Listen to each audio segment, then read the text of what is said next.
Buen día, hoy presentaré el reflejo aquiliano. Para realizar este reflejo se puede colocar el paciente rodeado sobre la cama o una silla, pies fuera del borde y se lleva ligeramente hacia adelante la planta del pie y se percute sobre el tendón de Aquiles o tendón calcáneo. Entonces ahora vamos a realizar la prueba del reflejo. Podemos ver que hace un ligero movimiento por la percusión que se le realiza en el tendón. En este reflejo se genera una contracción en el tríceps sural, la cual provoca una flexión plantar del pie. La integración de este reflejo tiene lugar en el lumbar 5 y sacro 1 de la columna vertebral. Gracias.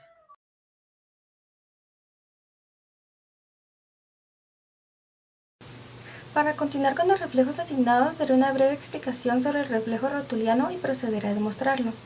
El reflejo rotuliano es un tipo de reflejo tendinoso profundo que tiene su base morfológica en el reflejo miotático. Este se obtiene por la aplicación de un estímulo mecánico, el cual en este caso sería un golpe con un martillo de reflejos justo debajo de la rótula en el tendón rotuliano, dando como respuesta normal el estiramiento muscular del músculo cuádriceps femoral. Este reflejo sirve para evaluar los nervios aferentes, las conexiones sinápticas con la médula espinal, los nervios motores y las vías motoras descendentes. Su centro integrador es la L2, la L3 y la L4.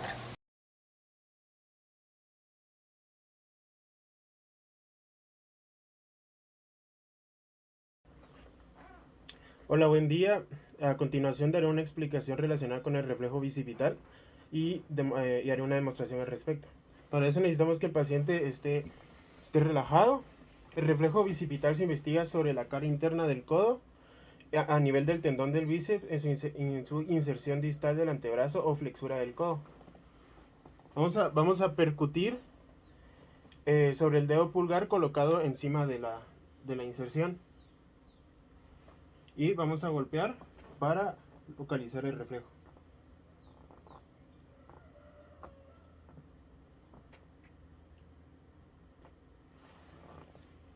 Este reflejo examina la integridad de las raíces cervical 5 y cervical 6.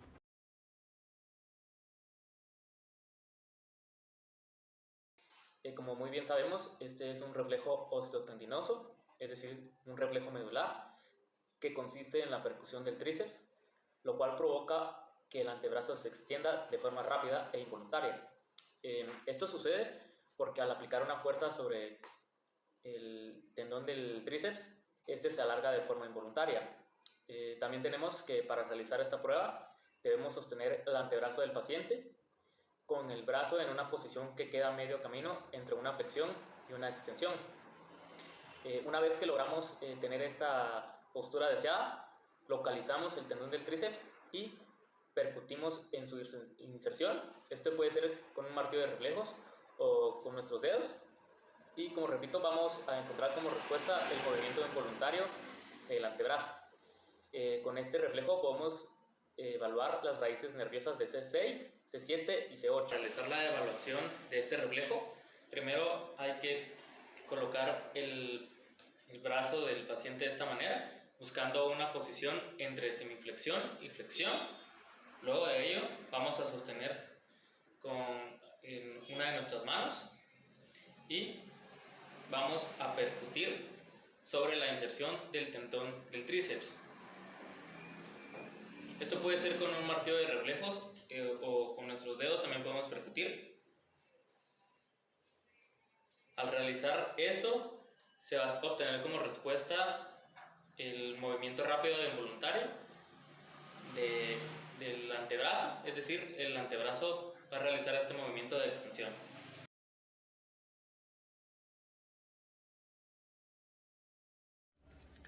Buen día, el día de hoy les vamos a hablar sobre el reflejo estilo radial. Este se da en el miembro superior, ligeramente flexionado en el borde cubital de la mano. Se coloca sobre la mano izquierda del examinador, la mano a evaluar. Se percute sobre la apófisis estiloides del radio, en la que se insertan los tendones del supinador largo. En esta se debe de producir la flexión del antebrazo sobre el brazo ligera flexión de los dedos y de la muñeca. Esto corresponde a los segmentos C5 y C6. Ya en el caso clínico, al ser dañado, este signo debe de dar negativo. Ahora realizaré la maniobra.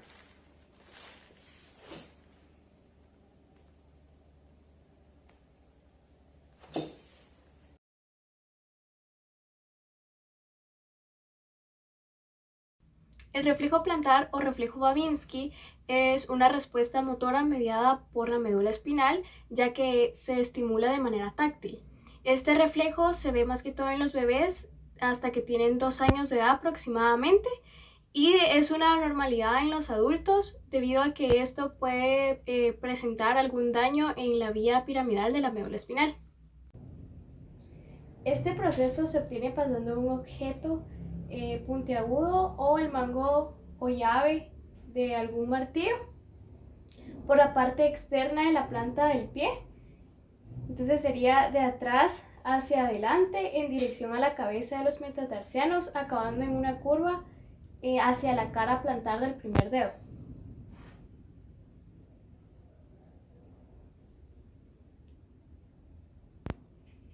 En condiciones normales, pues se observa una ligera y breve flexión de los dedos de los pies.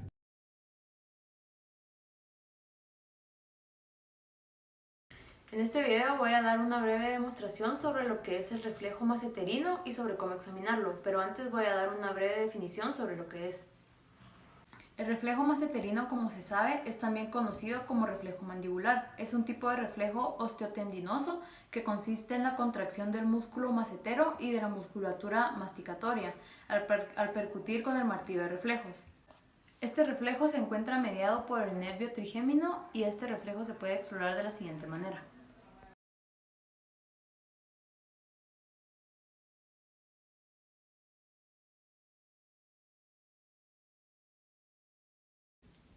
Como pudimos observar, esta es una de las dos formas en las que podemos demostrar el reflejo masseterino. La persona debe de estar sentada, debe de inclinar un poco su cabeza y tener entreabierta la boca, para que de esta manera podamos introducir un depresor de lengua dentro de la boca y con el martillo de reflejos percutamos sobre él. Y su respuesta sería la elevación de la mandíbula. La otra manera de demostrar este reflejo sería teniendo a la persona sentada, inclinar la cabeza, tener la boca entreabierta de igual manera y con un martillo de reflejos percutir directamente sobre el mentón.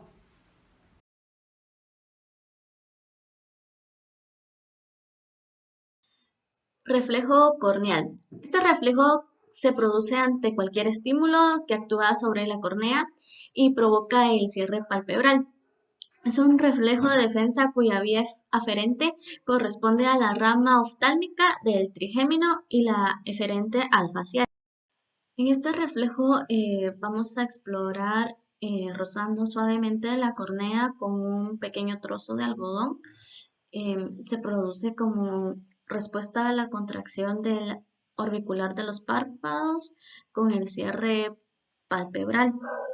La respuesta que recibimos es consensual y la vía es trigémino facial y el centro del reflejo se encuentra en la protuberancia. Acá podemos observar que el algodón provocó un reflejo corneal.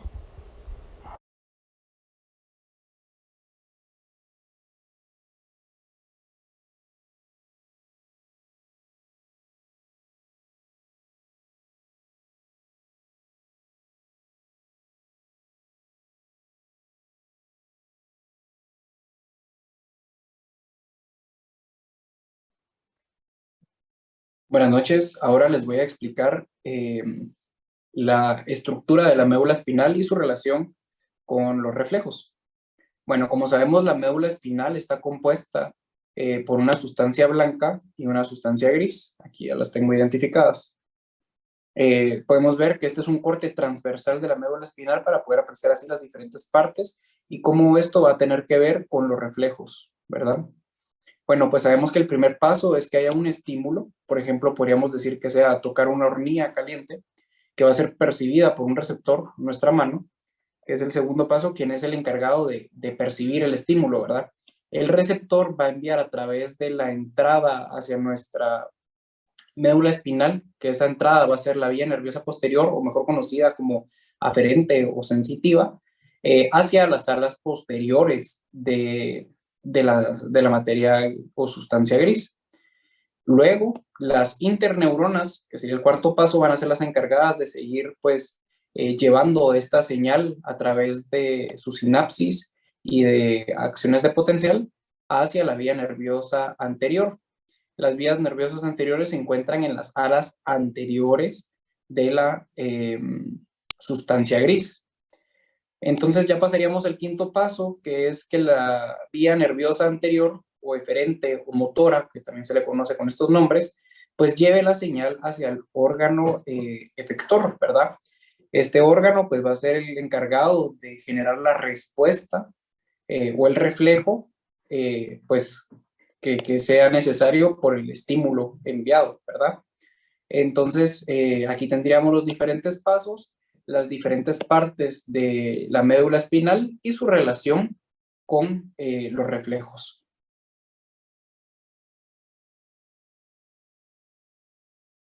Arco reflejo. Estímulo.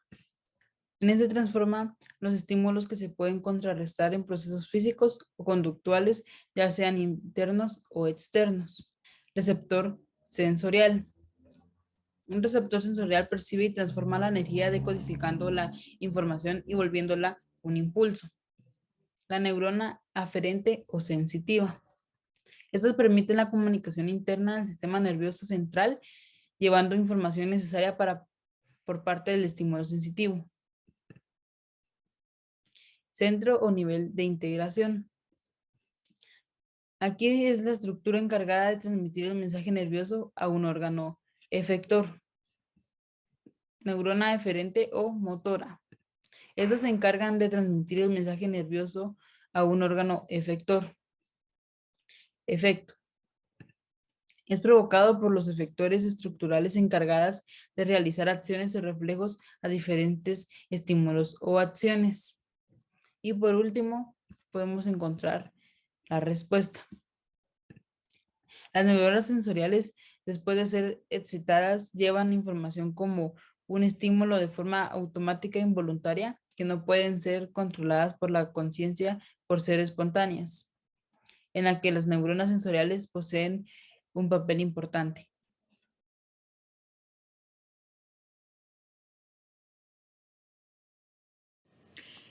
Voy a hablar respecto al caso clínico que se nos presenta, que se deduce que los reflejos que se ven afectados totalmente o parcialmente en el caso clínico que se nos presentó en la guía de laboratorio. Van a ser los siguientes reflejos. Los reflejos osteotendinosos rotulianos patelares, esto debido a que el paciente presenta la ausencia de los movimientos de miembros inferiores, siendo este el caso que se percute el tendón del cuádriceps femoral debido a la rótula, en el cual se va a esperar la extensión de la rodilla con contracción del cuádriceps. También se puede ver afectado el reflejo aquileo plantar, ya que este se explora con la pierna algo flexionada a nivel de la rodilla, realizando una respuesta esperada que es la flexión plantar al nivel del tobillo. También tenemos lo que son los reflejos cutáneos o superficiales, especialmente el reflejo cutáneo plantar, esto debido a la ausencia de los movimientos de los miembros inferiores, ya que este reflejo debería de presentar lo que es la estimulación en la zona del pie, el borde lateral externo de los metatarsianos, normalmente produce la flexión de los dedos. Si se produce la interrupción de la vía aferente o eferente, por tanto, también produce lo que es la abolición de este reflejo de flexión. Por otro lado, podemos mencionar los reflejos mucosos. Esto debido a que el paciente presenta hallazgos positivos de arreflexia, y estos reflejos son los resultados de los estímulos ejercidos sobre la piel o las mucosas presentándose afectados totalmente, tales como el reflejo corneal y conjuntival, glúteo, anal, plantar y abdominal. También encontramos los reflejos automáticos medulares. Igualmente se presentan afectados ya que se observa en el paciente que ha presentado una sección medular espinal y que se caracteriza por una descarga nerviosa generalizada. En este caso clínico el paciente fue atropellado, por lo que la estimulación por debajo del nivel de la lesión da lugar a lo que son los espasmos de los músculos flexores, la incontinencia urinaria y fecal, el pirapismo, la hipertensión, sudoración y la profusa. También encontramos los reflejos de postura y actitud. Se ven afectados porque son las actitudes y movimientos reflejos desencadenadas por la modificación de la postura corporal en el espacio. Gracias.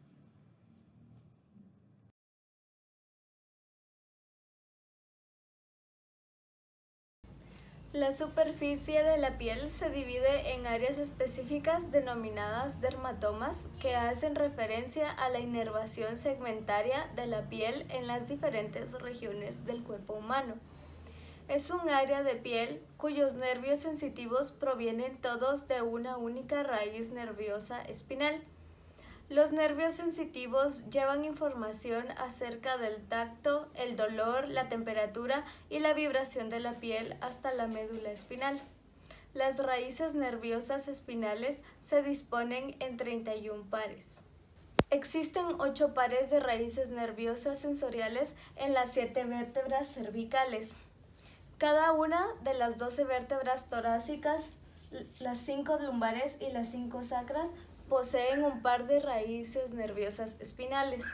Además, al final de la médula espinal hay un par de raíces nerviosas coxígeas que inervan una pequeña área de piel alrededor del coxis. Hay dermatomas para cada una de estas raíces nerviosas.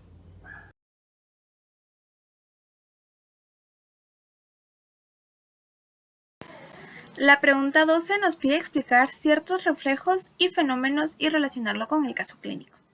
El paciente masculino de 20 años ingresa a la emergencia y a través del examen físico se encuentra una pérdida de sensibilidad, arreflexia, ausencia en los movimientos de los miembros inferiores, lo que se puede interpretar como un shock espinal. El shock espinal es un bloqueo en las funciones de la médula espinal y es ocasionado por un traumatismo, en este caso por el atropellamiento del paciente. Al salir del shock espinal, el paciente puede presentar un automatismo medular, que es la aparición de la función medular autónoma en forma gradual, donde los reflejos pueden aparecer primero en los segmentos distales, el reflejo bulbocavernoso, el reflejo anal, el triple flexión, alquileo, rotuliano, etc. Luego está el reflejo en masa, que este se puede observar luego de que los pacientes ya se hayan recuperado del shock. Y este reflejo se produce un estímulo que crea una descarga en las grandes porciones de la médula y es causado por un intenso dolor en la piel o por las vísceras llenas. Este se puede evidenciar con espasmos, micción, defecación, elevación de la presión arterial y la transpiración profunda.